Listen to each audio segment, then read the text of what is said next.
بسم اللہ الرحمن الرحیم۔ ہم نے اس ڈاکٹر اسرار احمد کی گستاخی کے جواب میں جو اس نے مولا کائنات امیر المومنین حضرت علی بن ابی طالب علیہ السلام کی شان میں کی، اس کے جواب میں 6 ویڈیوز اپلوڈ کی اس یوٹیوب پر، جن کی پہلی 2 ویڈیوز میں حضرت علی علیہ السلام کے فضائل جو کہ انہی کتابوں میں موجود تھے بیان کیے، تاکہ لوگ سمجھ سکیں، دیکھ سکیں کہ انہی کتابوں سے، جن کتابوں سے حضرت علی علیہ السلام کی شان کو گھٹانے کی کوشش کی جا رہی ہے، ان کتابوں میں آپ کے فضائل کس طرح موجود ہیں۔ اور اس کے بعد مزید 2 ویڈیوز میں یہ بات بیان کرنے کی کوشش کی گئی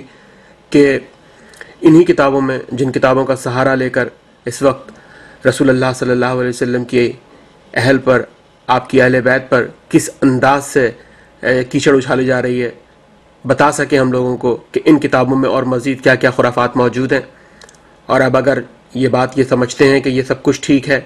جو حضرت علی علیہ السلام کے باب میں بیان کیا گیا ہے، تو کیا ان تیسری اور چوتھی ویڈیو میں جو کچھ باتیں موجود ہیں کیا وہ بھی ٹھیک ہیں؟ اس کے بعد 5ویں اور 6ٹھی ایک اور ویڈیو پیش کی گئی کہ جس میں ان 2 ویڈیوز میں بتایا گیا کہ اس آیت کی روشنی میں کہ جس کی تفسیر خود ڈاکٹر اسرار احمد کر رہا تھا، اور اس نے دلیل کے طور پر اس روایت کو پیش کیا کیونکہ یہ بہت مستند ترین کتابوں میں موجود ہے، تو یہ بتانے کی کوشش کی گئی کہ انہی مستند ترین کتابوں میں اس آیت کی روشنی میں یہ بات بھی موجود ہے کہ کیا کچھ کر رہے تھے مزید دوسرے صحابہ۔ اب بہرحال ان 6 ویڈیوز کو بھیجنے کے باوجود بھی ڈاکٹر اسرار احمد کی جو اپالوجی سامنے آئی، اس کا لب لباب یہی تھا صرف کہ اس کو کوئی فکر نہیں ہے علی علیہ السلام کی شان اقدس کو گھٹانے کی، اس کو صرف اس بات کی فکر ہے کہ جو اس نے پڑھا ہے وہ ان تمام کتابوں سے پڑھا ہے، اور یہ کتابیں نعوذ باللہ جیسے کہ کوئی قرآن کے بعد ان کے لیے ایسا ہے کہ ان کتابوں میں کچھ غلط ہو ہی نہیں سکتا۔ اچھا، اور پھر کچھ لوگ کہ جو کہ کامنٹس ان یوٹیوب پر ہمیں بھیجتے ہیں، ان کے کامنٹ سے بھی صاف یہ بات ظاہر ہو رہی تھی کہ وہ یہ سمجھتے ہیں کہ ان کتابوں میں کیونکہ لکھا ہوا ہے اس لیے اب کوئی بھی ان کتابوں کو پڑھ لے، اس میں کوئی پریشانی کی بات نہیں ہے، کیونکہ ان کتابوں میں کوئی بات غلط ہو ہی نہیں سکتی۔ تو اب ہم آپ کے سامنے پھر انہی کتابوں سے کچھ ایسی باتیں پیش کرنا چاہتے ہیں کہ اب آپ ان کو پڑھیں اور سمجھیں کہ کیا یہ بھی وہ سب کچھ صحیح ہے۔ اور اب اگر آپ کو محبت ہے اللہ سے، رسول سے، اپنے دین سے، آخرت کا خوف ہے دل میں، اور چاہتے ہیں کہ آپ کی کسی طرح سے شفاعت نصیب ہو رسول اللہ صلی اللہ علیہ وسلم کی آپ کو، تو ان چیزوں پر ضرور غور کیجیے گا۔ میں آپ کے سامنے یہ کتاب پیش کر رہا ہوں، صحیح بخاری، یہ علامہ حضرت وحید الزماں کا ترجمہ ہے، جلد نمبر میرے ہاتھ میں جو ہے اس وقت 9 ہے، 9ویں جلد ہے 9۔ اس کی میں آپ کے سامنے جو حدیث پیش کرنا چاہ رہا ہوں،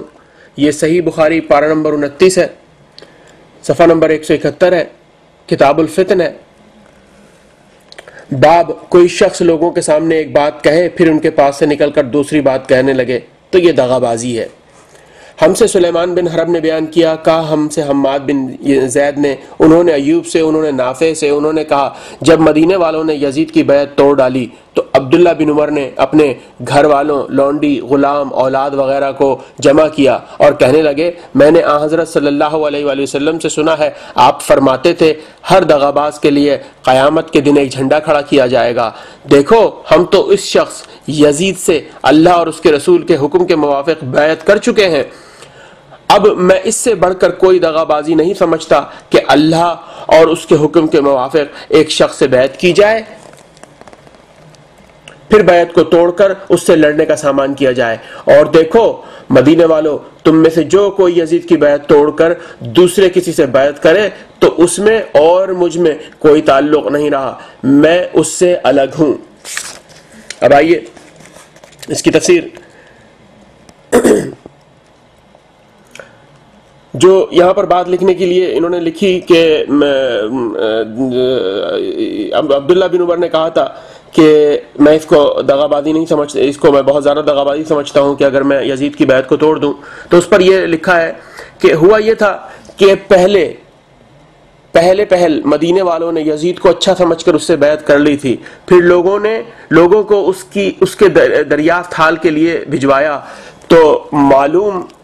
ہوا کہ وہ کمبخت، فاسق، فاجر، شراب خور ہے، تب انہوں نے یزید کے نائب عثمان بن محمد بن ابی سفیان کو مدینے سے نکال دیا اور یزید کی بیعت توڑ دی۔ یہ حال سن کر غصے ہوا اور مسلم بن عقبہ کو فوج کثیر دے کر اس نے مدینے پر بھیجا اور یہ حکم دیا کہ جب مدینے والوں پر غالب ہو تو 3 دن تک قتل و قمع اور خون ریزی کرتے رہنا، اور اس نے ایسا ہی کیا۔ کہتے ہیں خود معاویہ نے مرتے وقت یزید کو وصیت کی تھی کہ اہل مدینہ سے تجھ کو تکلیف پہنچے گی، تو مسلم بن عقبہ کو فوج کا سردار کر کے وہاں بھیجنا، مجھے اس کی خیر خواہی پر پورا اعتماد ہے۔ اس کم وقت مسلم بن عقبہ نے مدینے والوں کو بے دریغ قتل کیا، پھر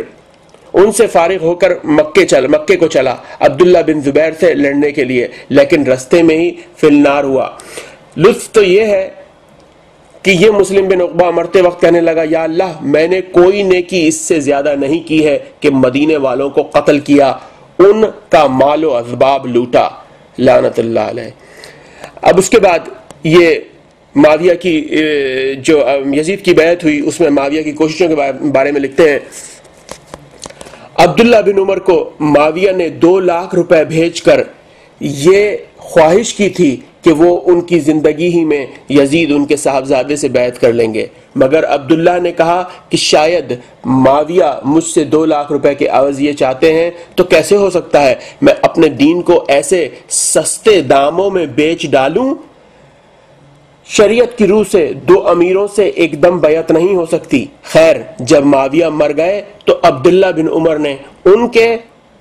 بیٹے کو لکھ بھیجا کہ میں نے تم سے بیعت کر لی۔ یزید بہت خوش ہوا اور اسی وجہ سے عبداللہ اس کی آفتوں سے ہمیشہ محفوظ رہے۔ عبداللہ کا یہ مذہب تھا کہ گو یزید فاسق ہو مگر فسق و فجور کی وجہ سے امام معزول نہیں ہو سکتا، جیسے ہمارے زمانے کے اکثر فقیہوں کا قول ہے۔ ہم کہتے ہیں یزید کی امامت ہی صحیح نہ تھی کیونکہ اہل حل و عقد نے اس سے بیعت نہیں کی، اور سب کے سردار اس وقت امام حسین علیہ السلام تھے، انہوں نے اور دوسرے معتبر اہل بیت اور صحابہ نے اس سے بیعت نہیں کی تھی۔ دوسرے، یزید کی خلافت دغابازی اور زبردستی پر مبنی تھی۔ اس کے پدر بزرگوار یعنی معاویہ یہ شرط قبول کر چکے تھے کہ امام حسن نے تاحیات خلافت میرے سپرد کی ہے، پھر معاویہ کے بعد خلافت اپنے اصلی حقدار کی طرف رجوع کرے گی۔ اب آتے ہیں ہم دوسرے صفحے کی طرف۔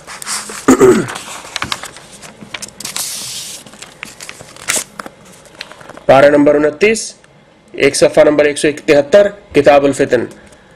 اصلی حقدار امام حسن اور ان کے بعد امام حسین تھے، لیکن یزید نے امام حسن کو زہر دلوایا اور ان کی وفات پر بہت خوش ہوئے، بلکہ یہ کہا کہ امام حسن استغفر اللہ من ذالک، امام حسن ایک انگارہ تھے جس کو اللہ نے بجھا دیا۔ اس سے صاف معلوم ہوتا ہے کہ معاویہ بھی اس سازش میں شریک اور رازدار تھے۔ اس پر ترہ یہ کہ آپ کو ایک حین حیاتی وہ بھی مستعار خلافت کا حق حاصل تھا، آپ کو کیا اختیار تھا کہ عہد شکنی کر کے اپنے بیٹے کو خلافت دے جائیں؟ اگر معاویہ صحابی نہ ہوتے تو ہم ان کی شان میں بہت کچھ کہہ سکتے تھے، صحابیت کا ہم ادب کر کے سکوت کرتے ہیں اور یہ معاملہ حق تعالیٰ کے سپرد کرتے ہیں۔